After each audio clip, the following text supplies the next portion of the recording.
에스라 1장 1절에서 6절까지 말씀을 교독하겠습니다. 하나님의 말씀입니다.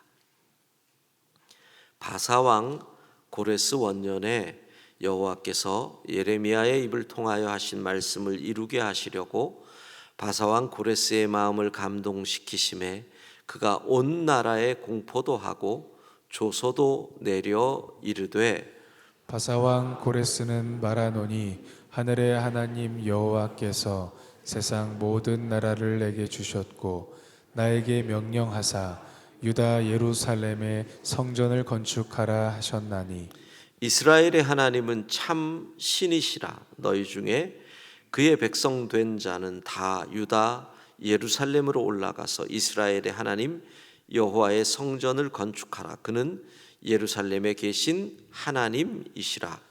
그 남아있는 백성이 어느 곳에 머물러 살든지 그곳 사람들이 마땅히 은과 금과 그 밖의 물건과 짐승으로 도와주고 그 외에도 예루살렘에 세울 하나님의 성전을 위하여 예물을 기쁘게 드릴지니라 하였더라. 이에 유다와 베냐민 족장들과 제사장들과 레위 사람들과 그 마음이 하나님께 감동을 받고 올라가서 예루살렘에 여호와의 성전을 건축하고자 하는 자가 다 일어나니 그 사면 사람들이 은그릇과 금과 물품들과 짐승과 보물로 덮고 그 외에도 예물을 기쁘게 드렸더라. 아멘.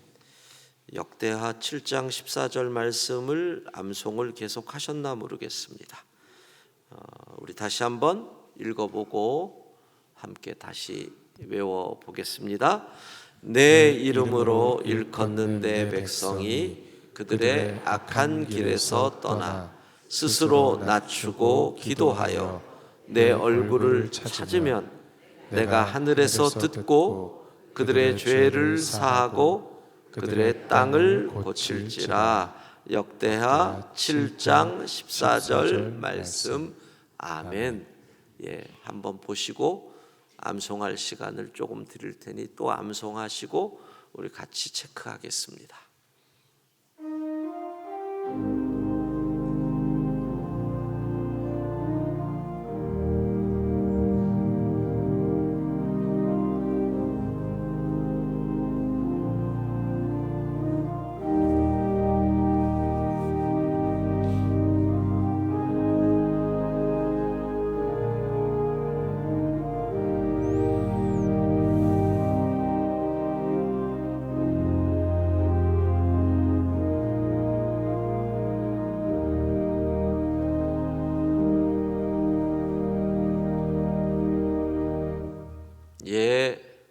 한번 읽고 자막 없으니까 그냥 외우겠습니다. 또 나왔네.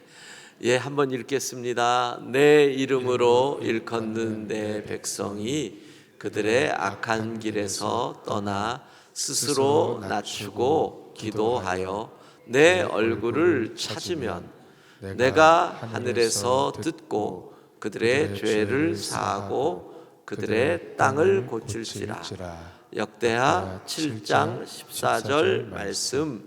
아멘. 내 이름으로 일컫는 시작. 내 이름으로 일컫는 내 백성이 그들의 악한 길에서 떠나 스스로 낮추고 기도하여 내 얼굴을 찾으면 내가 하늘에서 듣고 그들의 죄를 사하고 그들의 땅을 고칠지라. 역대하 7장 14절 말씀. 아멘. 또 까먹으셔도 돼요. 내일 또 하면 되니까 걱정하지 마시고. 에스라 1장을 여러분이 보시면서 성경을 딱 펼치시면 에스라 앞이 역대하잖아요. 역대하는 이스라엘 이 왕들, 그러니까 열왕기와 역대기를 비교하면 역대기는 훨씬 신앙적 해석이, 열왕기는 그냥 역사적이라는 이 사서의 기록 같다면 신앙적 해석이 들어간 게 역대기인데, 역대하 36장 끝이 에스라 1장 시작하고 같은 내용이에요. 그러니까 그 말은 뭐예요? 비록 이스라엘 남유다가 바벨론에 의해 멸망되었지만 하나님의 계획은 이어지고 있다. 하나님의 말씀대로 회복될 것이다 라는 것이 역대기 마지막에 나오고, 그 회복이 에스라 1장으로 이어지고 있음을 볼 수 있습니다. 자, 1장 1절에 보면 이렇게 돼 있잖아요. 바사왕 고레스 원년에, 바사왕 고레스 원년에 이렇게 돼 있어요. 본문의 배경을 알아야지 우리가 이 제2성전, 스룹바벨 성전이 지어진 이유와 과정을 볼 수가 있어요. 그런데 이 스룹바벨 성전이 시작되게 되는 이유를 알려면 이사야서도 체크를 해야 되고, 예레미야도 체크해야 되고, 다니엘도 체크해야 되고, 특별히 1장 1절에 갑자기 등장하는 바사왕 페르시아 고레스라는 사람을 알아야 됩니다. 이 고레스는 사실은 전혀 일반 사람들에게 유명하지 않은 역사적 인물이지만, 트럼프 대통령이라는 사람을 미국에서 설명할 때, 그러니까 아니 저렇게 거짓말하고 뭐 저런 사람을 왜 미국의 복음주의자들이 지지를 하느냐라고 했을 때, 그때 나온 말이, 아이 고레스는 하나님도 모르는 사람이지만 하나님이 쓰셨다. 트럼프가 그러지만 하나님이 쓰시면 되는 거 아니냐라고 하면서 트럼프 대통령을 변호할 때 등장한 인물이 오늘 1절에 나오는 바사왕 고레스, 이 사람입니다. 그래서 이 사람도 알아야 됩니다. 자, 시작을 이렇게 해봅시다. BC 주전 586년 남왕국 유다가 완전히 멸망하고 예루살렘 성전이 무너지게 됩니다. 그런데 사실 바벨론에 의해 멸망하지만 이미 그 전에 완전 멸망할 때까지 3번, 완전 멸망한 586년을 포함해서 3번이 예루살렘이 함락이 됩니다. 첫 번째가 605년입니다. BC 605년 1차 함락이 되고, 그때 느부갓네살이 많은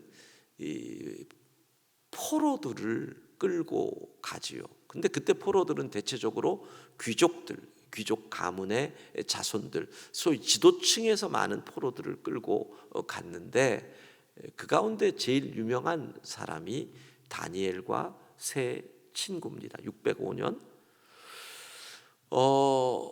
그리고 우리가 생각해야 될 한 가지 질문이 있습니다. 다니엘은 어린 나이 15에서 20 사이 정도로 생각을 하는데, 어린 나이에 끌려가서 어떻게 나는 궁전에서 주는 기름진 음식을 먹지 않겠습니다. 나는 하나님 믿는 사람입니다. 뜻을 정하여. 여러분, 이게 어떻게 가능하리라고 보세요? 그냥 어느 날 밑도 끝도 없이 그게 된다? 그래서 많은 분들이, 학자들은 다니엘이 태어났던 해와 어린 시절을 보냈던 그때의 왕 요시야를 생각합니다. 요시야는 유대 후기에 정말 하나님 마음에 합했던 성군으로, 비록 전쟁에서 패배해서 사망을 하지만 8살의 왕위에 오른 이후에 유대의 종교개혁을 했던 왕입니다. 이렇게 비교하시면 됩니다. 다윗도 하나님 앞에 온전했지만 유월절을 지키지 못했습니다. 유대의 왕 중에서 유월절을 지킨 유일한 왕입니다. 요시야가. 그러니까 성전에서 하나님의 율법책을 발견하면서부터 시작된 종교개혁, 그리고 유대의 그 많던 산당들을 다 제거했던 왕. 그러니까 그때 귀족의 자녀로 틀림없이 왕궁에서 제대로 된 신앙교육을 받았을 것이다. 이것이 학자들의 얘기입니다. 그러니까 집에서 또 가정에서 교회에서 어릴 때부터 믿음 교육을 제대로 받는 게 그렇게 중요한 거예요. 그래서 그 다니엘은 포로로 끌려간 이후에도 나는 믿음을 지킵니다, 이럴 수 있었다는 거지요. 자, 그런데 이렇게 나오죠. 1절, 다시 1절을 보겠습니다. 1장 1절 우리 같이 읽습니다. 바사왕 고레스 원년에 여호와께서 예레미야의 입을 통하여 하신 말씀을 이루게 하시려고 바사왕 고레스의 마음을 감동시키심에 그가 온 나라에 공포도 하고 조소도 내려 이르되. 자, 1장 1절 보세요. 여기서 두 가지 우리가 오늘 체크해야 됩니다. 하나는 예레미야의 입을 통하여 하신 말씀이 뭐냐? 그 다음, 아니 고레스는 하나님도 모르는 사람인데 어떤 방법으로 하나님이 그를 감동시켰을까? 이 두 가지를 오늘 우리가 생각할 내용입니다. 예레미야의 입을 통하여 하신 말씀이 바로 예레미야 29장 10절입니다. 우리 같이 29장 10절을 읽습니다. 여호와께서 이와 같이 말씀하시니라. 바벨론에서 70년이 차면 내가 너희를 돌보고 나의 선한 말을 너희에게 성취하여 너희를 이곳으로 돌아오게 하리라.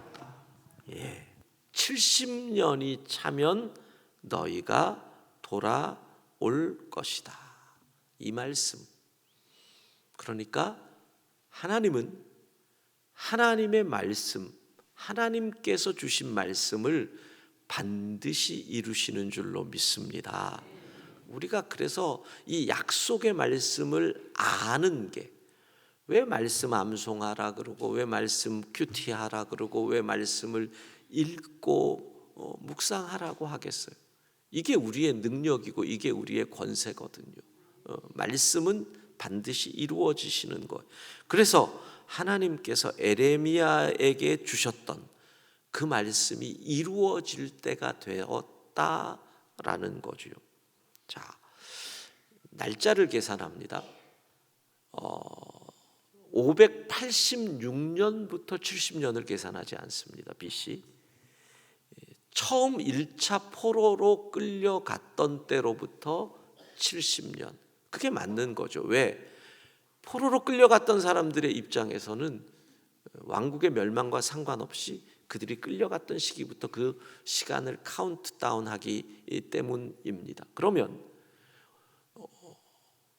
바벨론의 역사를 우리가 알아야 되는 거죠. 바벨론이 BC 539년에 고레스에 의해서 멸망을 합니다.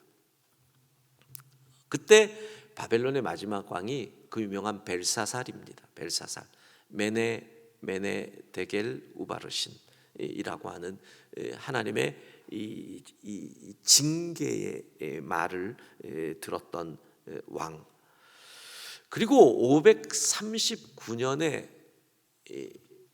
바벨론을 멸망시키고 고레스는 자기가 왕이 되는 게 아니라 자기의 외삼촌이면서 장인이었던 다리오에게 먼저 왕이 되라고 합니다. 고레스가 자기의 외사촌 여동생과 결혼을 하거든요. 그 시대에는 근친혼이 너무나 당연했던 시대니까. 그런데 이 다리오가 누구냐면 다니엘을 사자굴에 넣었던 그 다리오입니다. 다리오는 62세의 왕이 되고 2년을 왕위에 있다가 2년 후에 나이가 들어 죽습니다. 그런데 그때 이제 드디어 고레스가 왕위에 올라갑니다. BC 537년이죠. 1장 1절에 나온 고레스 원년이 BC 537년이 되는 겁니다.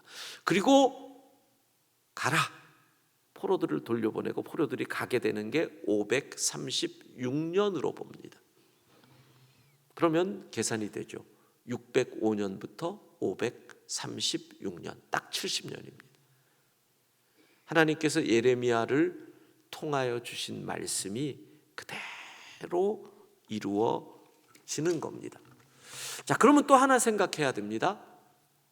고레스는 그럼 도대체 어떻게 감동을 받았을까라는 겁니다. 먼저 우리가 생각할 것은 고레스가 바벨론을 이 수도를 함락시키는, 성을 함락시키는 내용을 잠깐 알아야 됩니다. 그건 역사에 나오는 실제적인 이야기죠. 엄청난 이 성이었다고 합니다. 그 안에 이 20년간 사람들이 먹을 수 있는 식량이 보관돼 있었고, 그리고 고대 7대 불가사의에 해당되는 바빌로니아의 공중정원이 있던 곳이 그 성입니다. 성벽은 내성과 외성으로 두 개의 성벽으로 둘러싸고 있었다고 얘기를 합니다. 그런데 물은 어떻게 해결하느냐? 유프라테스 강이 성 바깥에서부터 성 안을 관통하고 있었다는 거죠. 그러나 강이 워낙 깊으니까, 그리고 그 밑을 막아놓으니 들어오지를 못하는 겁니다. 내성과 외성이 또 있고 감시를 하니까. 그러니까 물과 식량이 있으니까 아무리 포위를 해도 난공불락의 성입니다. 거기를 고레스가 들어오고, 벨사살은 결코 우리 성은 안 무너질 걸 아니까 날마다 주지육림에서 잔치를 하고 놀았다는 거죠. 그 가운데 메네메네 데겔 우바르신이 생기고, 다니엘서 5장 30절을 보면 하룻밤에 그 성이 무너집니다. 어떻게 했느냐면 고레스가 고민을 하다가 상류에서 물을 옆으로, 강물을 옆으로 늪지대로 돌린다라고 역사에 기록이 되어 있습니다. 그리고 병사들은 강물이 흘러가는 곳에, 그리고 성 밖으로 나가는 하류 쪽에 병사들을 배치하고 있는데, 이게 점점 물이 낮아지죠. 그리고 무릎 아래로 내려갈 즈음에 병사들이 양쪽에서 들어오면서 하루아침에 그 성이 함락이 되는 겁니다. 자, 그런데 539년에 함락이 되고 다리오가 왕위에 올라갔을 때 다니엘은 계속 총리의 자리에 있게 되죠. 그때 어떤 일이 있었느냐? 다니엘서 9장 1절 2절입니다. 같이 읽습니다.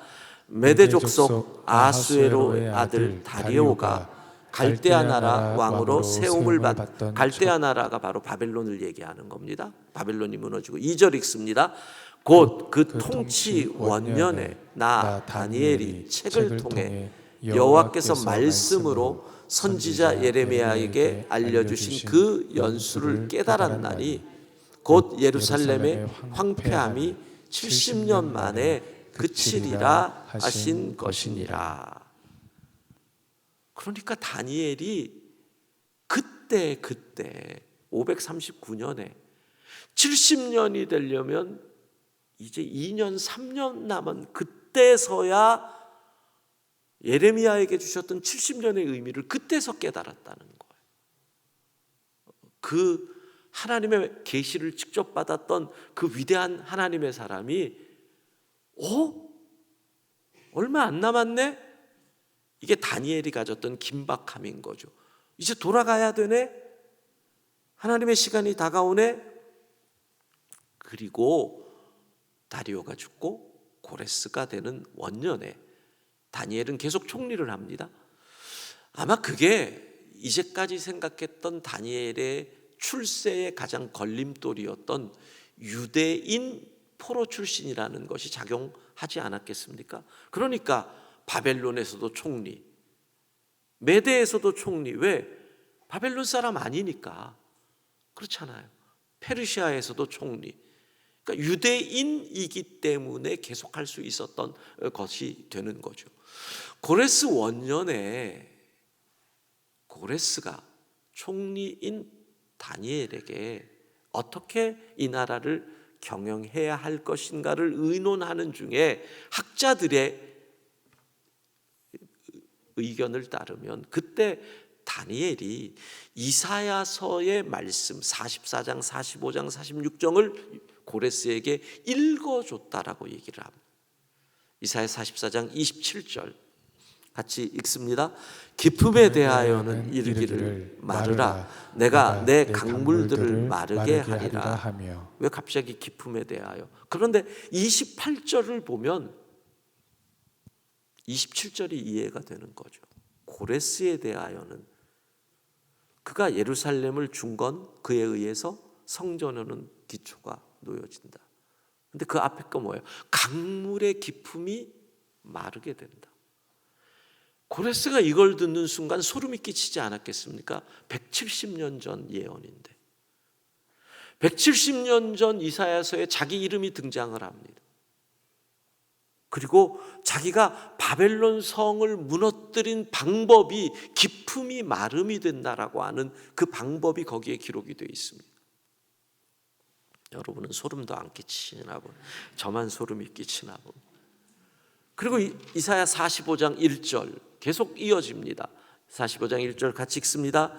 여호와께서 그의 기름 부음을 받은 고레스에게 이같이 말씀하시되 내가 그의 오른손을 붙들고 그 앞에 열국을 항복하게 하며 내가 왕들의 허리를 풀어 그 앞에 문들을 열고 성문들이 닫히지 못하게 하리라.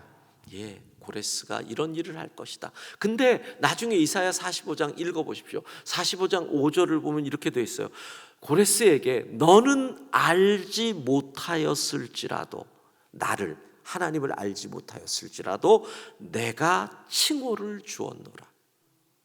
6절에 너는 나를 알지 못하였을지라도 나는 내 띠를 동일 것이니라.